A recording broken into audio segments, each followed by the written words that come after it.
Hello friends, welcome to my YouTube channel R K Gurukul academy और मैं हूं राकेश कुमार। मेरे इस यूट्यूब चैनल में आप सभी का स्वागत है। आज का टॉपिक है कि किसी भी बैटरी की रख रखाव कैसे करें, देखभाल कैसे करें और उस बैटरी को किस प्रकार यूज करें, कितने कम वोल्टेज पे, ज़्यादा वोल्टेज पे, कम एम्पीयर पे, ज़्यादा एम्पीयर पे, और चार्जिंग और डिस्चार्जिंग मेथड क्या है, चार्जिंग करते टाइम क्या ध्यान दें और डिस्चार्जिंग करते टाइम क्या ध्यान दें। तो चलिए दिखाता हूँ आपको। सबसे पहले दिखाता हूँ आपको मैं कि किसी भी बैटरी में, वो चाहे छोटी बैटरी हो या बड़ी बैटरी हो, खासकर करके जो एसिड बैटरी होती है, जिसमें एसिड होती है,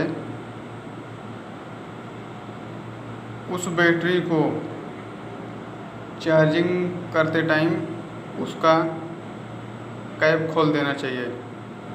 चार्जिंग करते टाइम उसका कैप खोल देना चाहिए। ये देखिए, ऐसे चार्जिंग करते टाइम इसका सब कैप खोल देना चाहिए, तब चार्ज में लगाना चाहिए। दूसरा चीज़, इसका चार्जिंग वोल्टेज क्या है। ये एक 12 वोल्ट की बैटरी है और दूसरी 12 वोल्ट की बैटरी है, तो इसकी चार्जिंग वोल्टेज क्या है ये भी चेक करते रहना चाहिए। इसका चार्जिंग वोल्टेज 13.5 वोल्ट होना चाहिए, 13.5 वोल्ट होना चाहिए, और एम्पीयर में 10 एम्पीयर के अंदर होना चाहिए।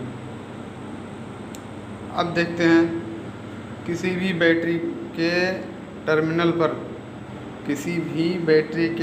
पर, खास करके वो बैटरी जिसमें एसिड भरी रहती हो, उस बैटरी के टर्मिनल पर जब भी वायर को टाइट करें, कनेक्टर उसमें लगाएं, कनेक्टर लगाने के बाद ग्रीसिंग करना ना भूलें। ग्रीसिंग लगाना बहुत ज़रूरी होता है, नहीं तो उसमें मॉइस्चर पकड़ लेता है उस कनेक्टर में। जैसे कि देखिए, इसमें ग्रीस लगा हुआ, इसमें लगा हुआ, इसमें लगा हुआ और इसमें नहीं लगा हुआ, इसमें ग्रीस नहीं लगा हुआ है, और ये पॉइंट इसका लूज भी है, ये पॉइंट इसका लूज भी है और ग्रीस भी नहीं लगा है। तो इन सब चीज़ों को ध्यान रखना चाहिए। अब इसमें देखते हैं, मान लीजिए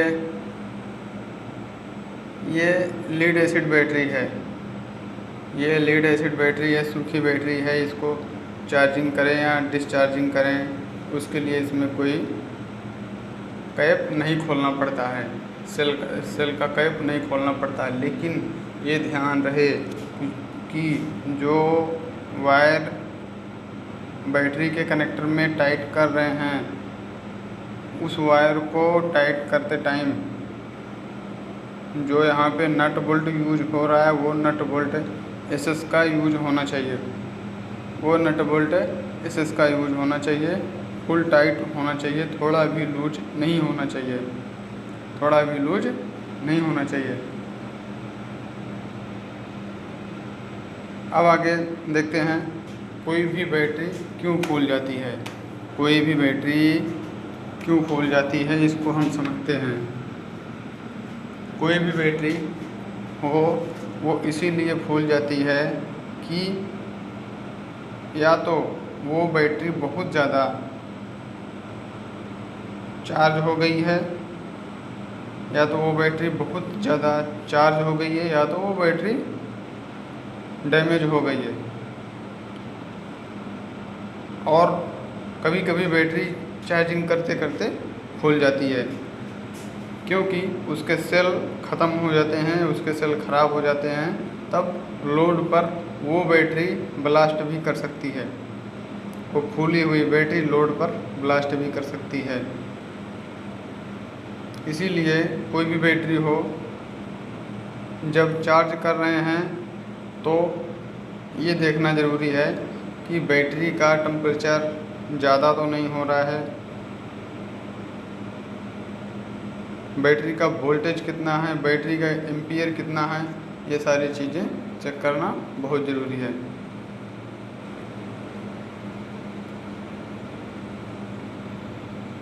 अब पता करते हैं कि किसी भी बैटरी को कितने एम्पियर तक चार्ज करना चाहिए या कितने एम्पियर के बीच में चार्ज करना चाहिए।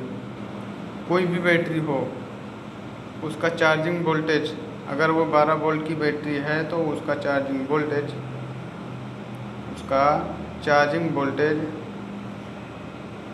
13.5 वोल्ट के आसपास होना चाहिए चार्जिंग वोल्टेज। और एम्पियर जैसे कि ये 150 एच की है, जैसे कि ये बैटरी 150 एच की है, तो इसको हम 10 एम्पियर पे चार्ज कर सकते हैं, इसको हम 10 एम्पियर पे चार्ज कर सकते हैं। ऐसे ही कोई भी बैटरी हो,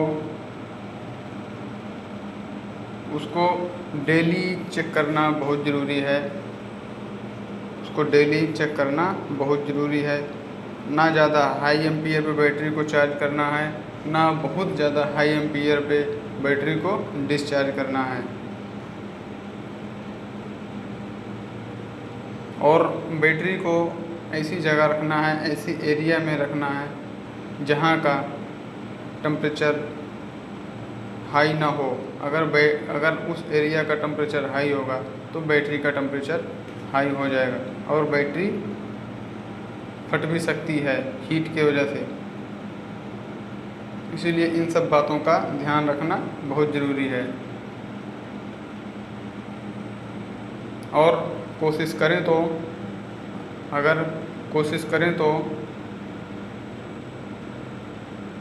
किसी भी बैटरी को अगर हमें चेक करना है तो पहले उसकी बैटरी की जो लोड है, जो भी मेन कनेक्शन किया हुआ है, मेन लीड का कनेक्शन किया हुआ है, उस कनेक्शन को खोल दें। जैसे कि अगर हमको ऊपर वाली लाइन चेक करना है तो यहाँ से खोलना पड़ेगा, अगर ये वाली लाइन हमको चेक करना है तो यहाँ से इसको खोल के अलग करना पड़ेगा। अलग करके फिर हम एक एक बैटरी को चेक कर सकते हैं। जिस बैटरी का वोल्टेज डाउन होगा वो बैटरी ख़राब हो रही है। तो सारी बैटरियों का एक समूह में जो भी सीरीज में लगी हैं सारी बैटरियों का वोल्टेज सेम होना चाहिए। तो हमें एक एक बैटरी का वोल्टेज चेक करना है, खाली एक जगह से खोल के। जब मैंने सब वोल्टेज चेक कर लिया, फिर उसके बाद चेक करना है एम्पियर, तो एक एक बैटरी को लगाकर हम लोड पर नहीं चेक कर सकते। एक एक बैटरी को हम लोड पर लगाकर नहीं चेक कर सकते, क्योंकि हमको कम से कम 1500 वाट या 1000 वाट का लोड चाहिए। और वो लोड चाहिए रेजिस्टिविटी लोड चाहिए, जैसे कि हीटर हो गया, बल्ब हो गया, ऐसा लोड चाहिए। क्योंकि हीटर हो गया, बल्ब हो गया, ये सब लोड, ये रेजिस्टिविटी लोड डीसी पर भी काम करते हैं और एसी पर भी काम करते हैं, दोनों पर काम करते हैं। तो किसी भी बैटरी के सर्किट को चेक करना है, पता करना है, तो हमें उसे रेजिस्टिविटी लोड से कनेक्ट करना पड़ेगा और ये देखना पड़ेगा कि कौन से सर्किट की बैटरी जो है ज़्यादा डिस्चार्ज हो रही है। जैसे कि ध्यान से देखिए आप, एक ये हो गया इस लाइन का, एक ये हो गया प्लस प्लस वायर। अब ये प्लस वायर लगा है नीचे, ये प्लस वायर लगा है नीचे, नीचे वाले सर्किट, नीचे वाले बैटरी में कनेक्ट हुआ है। तो ऊपर वाला अगर यहाँ से प्लस वायर खोल देंगे, यहाँ से अगर प्लस वायर खोल देंगे तो एक साइड में इसका माइनस वायर है, यहाँ पर प्लस, यहाँ पर प्लस आगे माइनस, यहाँ पर प्लस आगे माइनस। तो हम दोनों जगह ऐसे ही दोनों जगह लोड देके चेक कर सकते हैं कि 10 मिनट 15 मिनट तक चला के देख सकते हैं। लगाने के बाद हमें एम्पीयर देखना है कि कितना एम्पीयर लोड ले रही है बैटरी, और उसी टाइम जब हम लोड देंगे बैटरी पे तो हमको उसी टाइम चेक करना है कि कौन सी बैटरी का वोल्टेज डाउन हो रहा है, कौन सा बैटरी का वोल्टेज डाउन हो रहा है और कौन सी बैटरी ख़राब हो रही है। अगर ऐसे चेक करेंगे तो एक एक बैटरी चेक हो जाएगी, एक एक बैटरी चेक हो जाएगी और यूपीएस बैकअप अच्छा देगा, यूपीएस बैकअप अच्छा देगा और बैटरी कभी फटेगी नहीं, क्योंकि हम पहले ही चेक कर लेंगे तो फटने का कोई चांस नहीं है, तो फटने का कोई चांस नहीं है।